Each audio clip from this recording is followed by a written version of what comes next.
Today, I'm going to be testing the idle air control, or IAC, on my 1991 GMC Suburban R1500. This has the 5.7 throttle body. It should be the same basically from years 87 through 95. Now, the reason why we're testing the idle air control is because I'll be sitting at a stoplight and almost stall. Also, another issue that I'm having is when I start up the vehicle, it's a little higher than usual. Usually it's around 1300. But I'm hitting 14 or 1500. Now, it could be a vacuum leak, but I highly doubt it. I hooked up a real-time scanner to it, and I can see the IAC counts are too high. So I don't know what the issue is. We'll be testing that in this video. We'll test for resistance. We'll see how it's working. Yeah, I think it's getting slow and sluggish. That's what I think. So we need to replace it. I think that it's 182? Not getting the signal quick enough and reacting quick enough. I'm in drive. Now remember, it'll come down to around 500 to 550, and that's where it should hold. But watch. And then once it hits below 500, the computer recognizes it, and what it does is it opens the IAC and it gives it a shot of fuel. That way it stays running. I think it's called like a stall save. See? Now first we're going to check the resistance value in the idle air control. So we got to unplug it, which my connector is broken, the little clip, but be careful, don't break it. See, that little clip right there is broken. This clip goes on this, and there's a little protruding spot which you can't see. That's going to tell you your orientation of the wires, which ones are A, B, C, and D. What we're going to do is we're going to test the resistance across terminals A and B, and then C and D. Now, we have to do it on the idle air control, not on the pigtail. So we unplug the pigtail. Wires light blue with a white stripe, which I don't know why you can see it, is A. Light blue with the black stripe is B. Light green with the white stripe is C, which is this one. And then light green with the black stripe is D. So what we're going to do is we're going to turn on our voltmeter. We're going to put it on resistance, on ohms, you know, the horseshoe, and put it on the lowest setting. So, which mine's 200. Mine's on the vehicle. I already tested it. I have one on the bench just to show you. Now, as we're looking at this, we got it upside down, remember? It's going to be bottom right corner is A, bottom left corner is B, top left corner is C, top right corner is D. I don't know why you can see it, but in there. So we're going to check the resistance values here. First, what we're going to do is we're going to test across terminals A and B, and the resistance should be 40 to 80 ohms across A to B, and then the same goes for C to D. It should be 40 to 80 ohms. If it's out of that range, it's bad. We're going to test A and B, these two. So this is a lot easier for me than it will be with you on the car. Across A and B, we're at 48. That's good. The rests should be infinite. So if I test to anything other than B, it should be infinite. So if I test it here, infinite. Just the same as if I test it to here, it should be infinite. Now you test C and D. Right there and there. This one is also 47.8. So it's between 40 to 80, as well as the one that's on the vehicle. But this should also be infinite if you check any other one.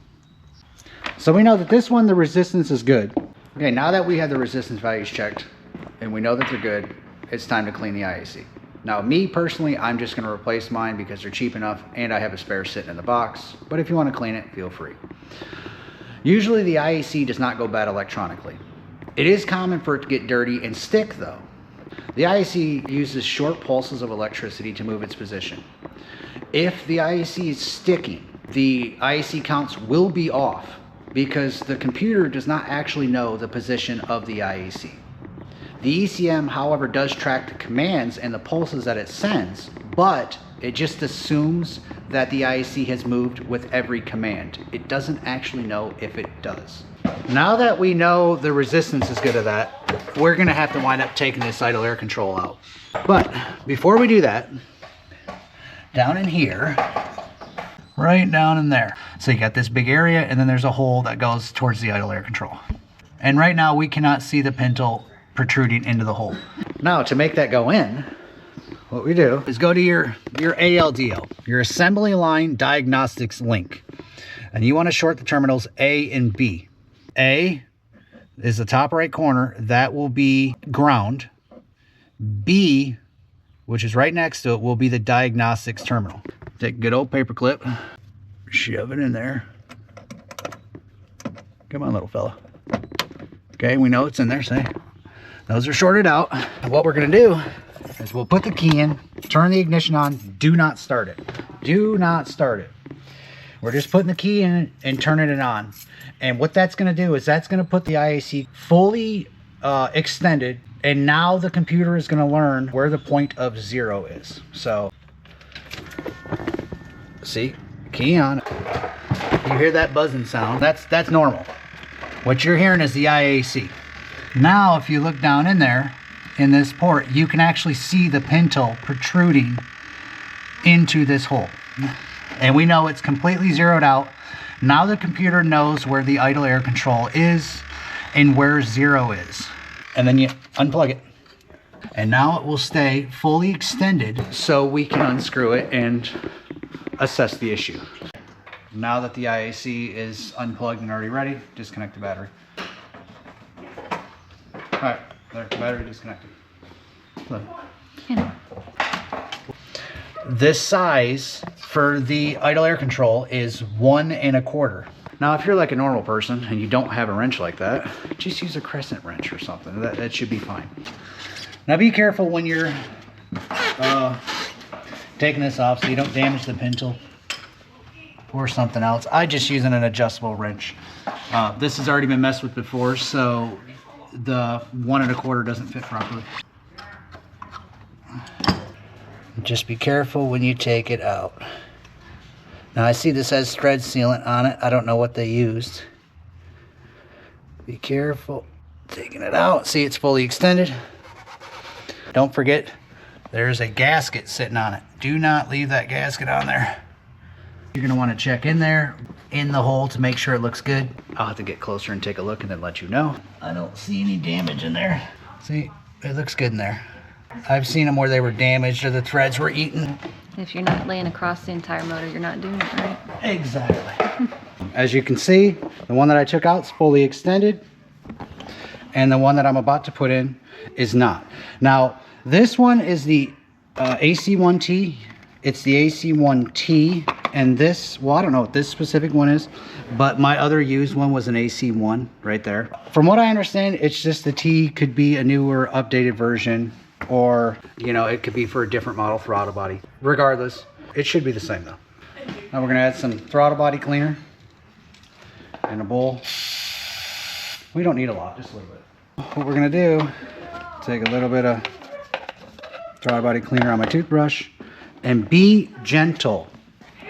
Brush this gently. I mean, super gently. Get that all cleaned up, and it should be good. Just be gentle, do not damage the pintle. And then we'll let it air dry. Well, if we were gonna install this back in, then we would do it like this. We would let it air dry and then we'd put it back in. But I'm gonna be installing a new one, so we'll see. Also, make sure that this isn't clogged up with anything. Make sure the threads aren't binding up or damaged. Make sure the connection here where the gasket's going to go is also clean. This is a throttle body I have. It's a good, well-known one. This is that IAC port down here. You can see down in that port right there. And then if you flip it upside down, you can see right there. That's the port to it. Now, some of these throttle bodies, this will be different. This little rib won't be here and it'll be different. But here's your IAC port. As you see, it gives you air underneath the throttle blades. You want more air coming from the top, less coming from here. So that's how that works. The best way to check it is obviously take it off and make sure this port is cleaned out. Like I said, this will be different on some, but it doesn't matter. Just a different gasket that goes there. I took a cloth with some throttle body cleaner, finger in the hole, cleaned the threads, wiped all the outside. It looks good. So take your gasket. It's this one. It's got the little protruding spots on it. The other one's perfectly circle in the center. This one's got little nubbins. Be very careful not to cross thread. There we go. Also keep an eye on right here through that hole to make sure that the pin tool on the new idle air control does not bottom out, because then you'll damage it. It shouldn't, because it was in all the way. Okay, we got it to where it just stopped spinning by hand. All the threads are gone and it's tight. Now it shouldn't be much tighter than that after. It's probably just gonna be, you know, a quarter turn after. That's usually, you know, most things. We're gonna use this as a marker roughly. We're gonna put it on here and we're gonna give it probably, you know, quarter of a turn. Let's find out. We're not hitting here. All right, still good. And about a quarter of a turn. That should be good. So it was here, now it's down here. Plug it back in. That's as far as mine's gonna go. Then we'll hook up the battery and we will do the idle relearn. So first thing we do is go in the vehicle, and then we're gonna go to our ALDL. We are gonna short out the terminals A and B. Turn the ignition on, do not start it. You hear that buzzing sound. Now the computer knows exactly where 0 is and you should be good. That is how you do the idle air control relearn. Now the moment of truth with the new Amazon IAC. We're gonna see exactly how it works. Hopefully fine. Well, that's already good. Okay, let's put it in here, make sure we're clear.